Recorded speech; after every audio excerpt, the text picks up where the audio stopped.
안녕하세요. 중국어로 가는 한문의 저자 김동렬입니다. 이번 강의는 137강이고요. 이번 강의에서는 조탈양과 담다초의 기본을 두고 파생된 글자들을 한번 배워보도록 하겠습니다. 자, 첫 번째는 조탈양입니다.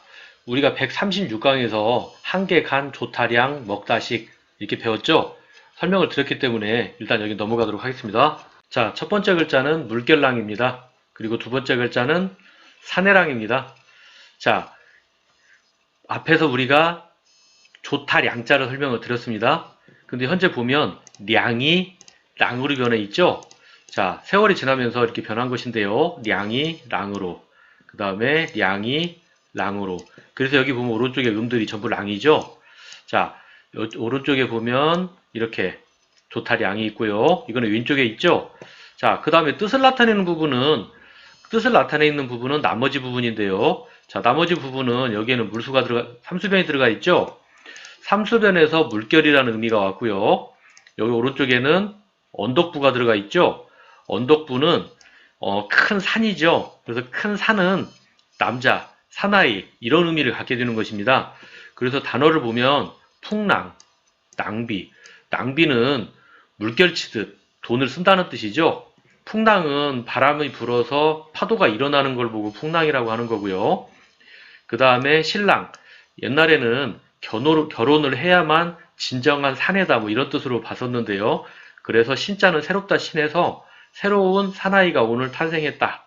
신랑이다. 이런 의미로 사용을 합니다. 그래서 물결랑, 사내랑이 되겠습니다. 자, 다음 글자는 아가씨 낭입니다. 자, 우리가 낭자 그러죠? 현재는 그런 말 쓰지 않지만 예전에 사극에서 그런 단어를 많이 볼 수 있었는데요. 여기에 보면 이 낭이라는 글자는 양이 낭으로 바뀐 것입니다. 그래서 이쪽에도 보면 조타량이 돼 있죠.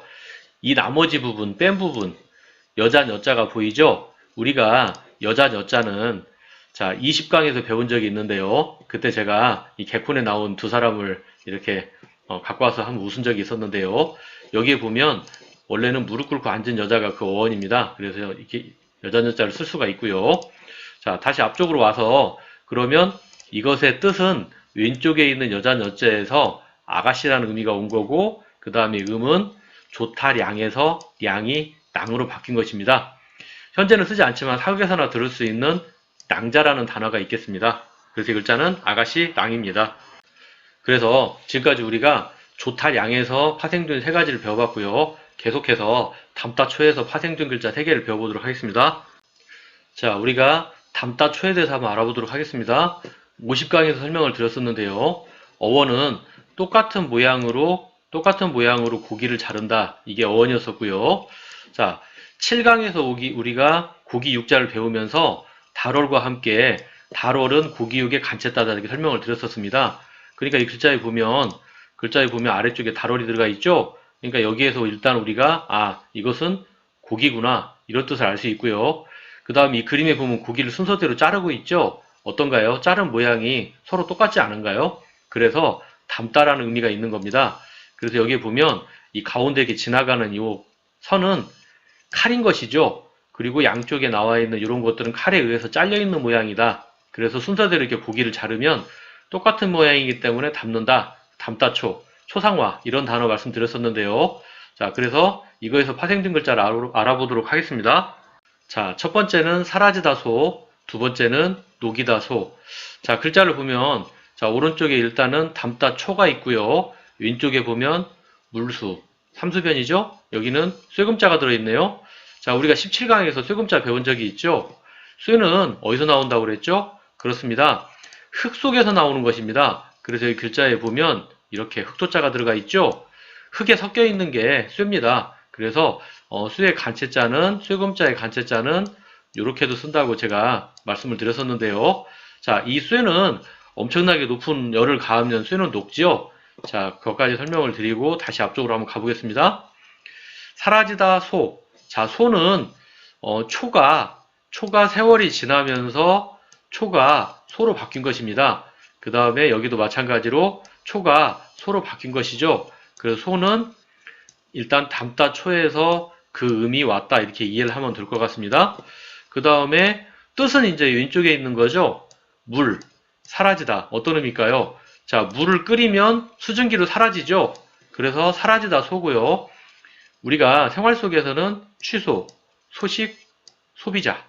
취소는 갖고 있다가 없어지는 거죠. 권리가 없어지는 거죠. 소식은 쉬고 있다가 어떤 연락이 오면 쉬는 시간이 사라지죠. 그 다음에 소비자는 돈을 쓰는 사람, 돈을 사라지게 하는 사람, 그런 뜻입니다. 녹이다 소자. 소자는 왼쪽에 쇠금이 들어갔죠.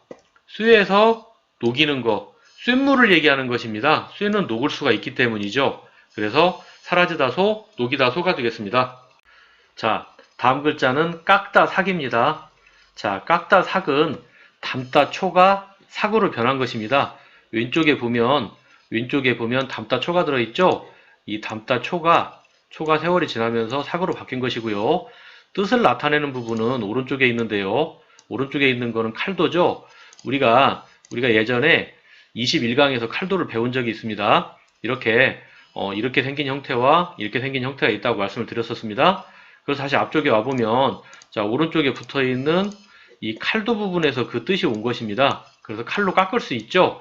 그래서 깎는다는 의미에서 우리가 생활 속에서는 삭발, 머리를 깎는 거죠. 또는 삭제, 잘라내는 거죠. 그래서 이 글자는 깎다 삭이 되겠습니다.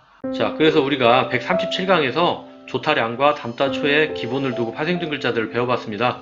이번 강의는 여기서 마치도록 하겠습니다. 다음 강의에 뵙도록 하겠습니다.